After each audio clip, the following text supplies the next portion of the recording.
Alrighty guys, welcome back to another video. Again, I apologize for any background noise. It is hot as hell and I'm right near my air conditioner, so there will be a bit of noise. So my apologies for that. And here I wanted to show a Land Rover that I got from my sister, I think for either Christmas or my birthday. It's been a while. But I've had this kit before. The first one I had, I stupidly chopped it up and tried to make a military looking thing, and it just turned out terrible, so much so that I don't even think I took a picture of it. I think I just like left it. But I did take a part off of it recently for this build. It's just a spare tire. Not this one, there's another one. And yeah, so I actually built this kit like regular this time, not hacking it right out of the box, which was stupid of me. And this is actually a really great kit. I know that the Revell Germany version is molded in gray. This is the Revell USA one, which is molded in white. But they're virtually the same kit. I've seen people compare this with the Italeri kit, and they're both kind of similar. The Revell one is a lot better, 'cause it's a lot newer. But the Italeri one is pretty cool as well. You can do that one up in a lot of different ways. It's mostly a fire truck though, and it's also a two-door. This is a four-door. In terms of styling, I like this half of this style Land Rover. Not too big on the front end of this one. I prefer the Defender from the 90s.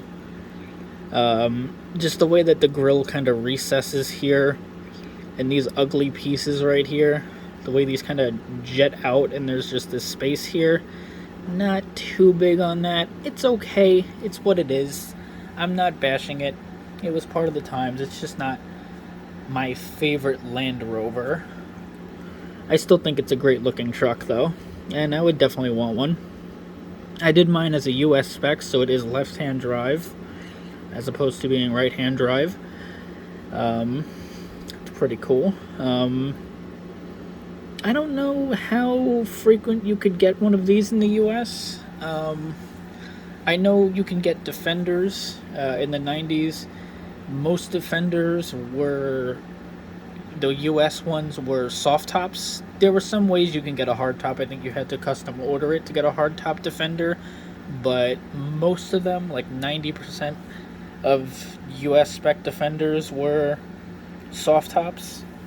So I don't know if this was the same story with this guy, but I don't know. I have to do some research. I don't know much about these, and finding information on them online is also pretty difficult. So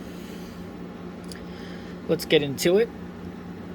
I did some weathering to show that it's an older truck. You got a dry brushing effect that I did all over the vehicle. I don't know what that spot is. That just sort of appeared on the vehicle, and I just left it. So I don't know what the hell it is. It's in the shape of a circle on the hood. I don't know what the hell that came from. Just opened it up one day and that was there. But I did some dry brushing all along the ends there, all along the tops of the hood, to give the effect of the paint fading from being in the sun. It's an older truck. I think this is a 1970, maybe? I actually don't know what year this is. I'm going to say maybe 71. I don't know. That was the only one that I was able to find online that resembles this. There's the front end. Kind of a pain in the ass to do, but it was by no means a difficult kit. The white roof. I always had a theory, since Toyota did this as well. I always wondered why old Land Rovers, no matter what color you picked, from gray to blue to green, you always got a white roof. My theory was that it was heat related. A white roof, if you're in a safari or some sort of desert or something, that wouldn't attract heat. And I was right. I actually didn't know that. That was just a theory that I was going off of until I actually looked it up and found a bunch of information, especially because there's a spacer here. You actually notice that this part isn't actually really glued down because it bolts right there, or it snaps in right here. This is actually for cooling as well. So I was right. It, it was for heat. I guess it makes a lot of sense. You got some fuel stains going down the side there. Wheels are in white. It's kind of hard to see on camera. I did weather the wheels. It didn't really show up the best. What I did, I took this paint and I rubbed it inside the treads, and then I would wipe it off so it would just be in the recesses of the tires. And that gave the effect of mud just being in there, because when it goes on pavement, that's gonna wipe off almost immediately, and the side of the tires never really get that dirty. But it doesn't really show up that good on camera. Here's the rear of the truck. A lot of the glass I'm actually really surprised by. It just kind of presses in. A lot of this kit just kind of presses together, which is good. There's the spare tire that I was talking about. Looks pretty good. Not supposed to be there, but I had it, so why not? Other side of the truck. Hard to see the interior, but it is in there. Just simple gray seats. Dashboard is body color. And that's another thing, the way that the interior is done on this kit is pretty interesting. You actually put the dashboard in before you put anything else interior wise in. And then the front windshield is a separate piece as well. So that's pretty interesting.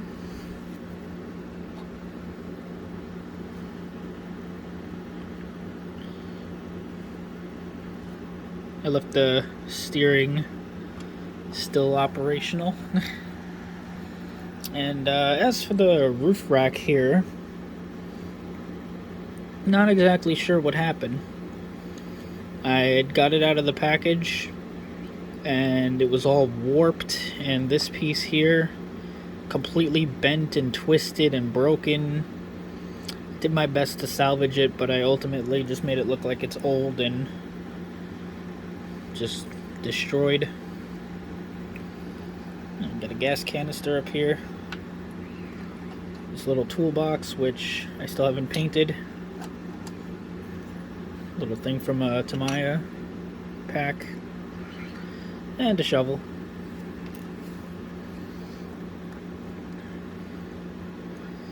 Did some rusting up there. Very light, just to make it look like the truck is, or that piece is rusting.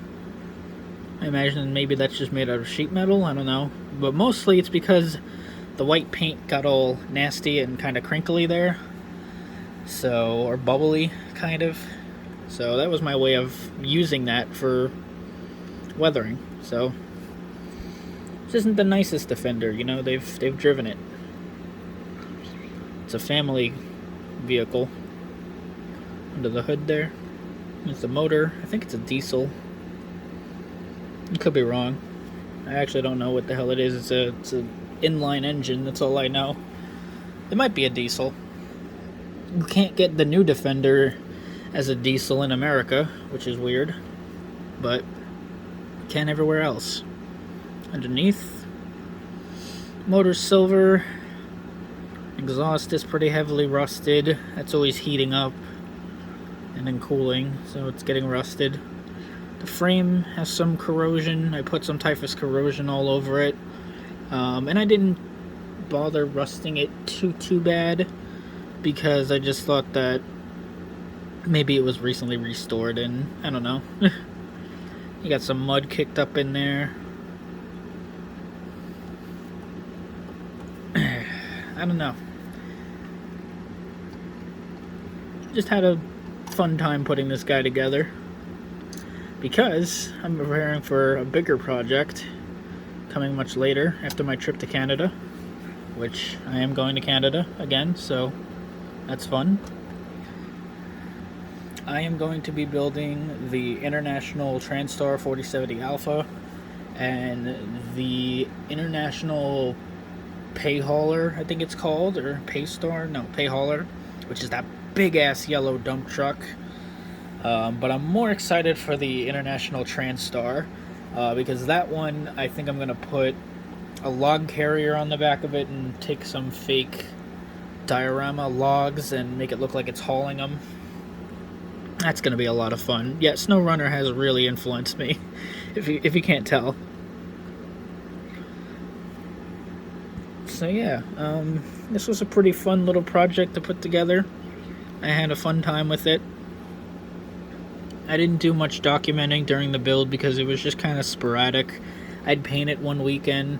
Like one weekend I just painted it green, and then I had to wait another week because it was a Sunday and I had to go to work next day, so I couldn't wait 24 hours for the paint to harden and then do the roof. So I had to wait the next weekend, and I just randomly painted the roof, and that was kind of a pain because I didn't mask off the Safari windows, and I wound up getting overspray in some areas, and yeah, it just wasn't the best.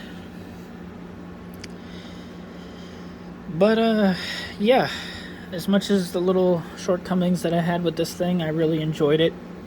I planned on doing something a little bit more crazy with the front end. I found this bumper, but it just doesn't really fit anywhere, so don't really need that.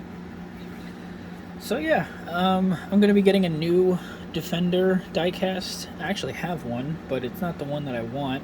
I ordered the one made by Welly, and it's coming from China, so it's going to be for a while. Not going to be for a while, but I do have this Defender, which is another Chinese one, but we know Welly. Welly's a kind of a known brand, I guess. I like the new Defender. I know it has mixed opinions. I'm actually going to be parting this one out for the roof rack and the ladder here, if I could get it off. I don't think I can. And the toolbox. I like the new Defender. I know that it has mixed opinions. Some people really, really hate it. Some people really, really like it. I think it's really cool. I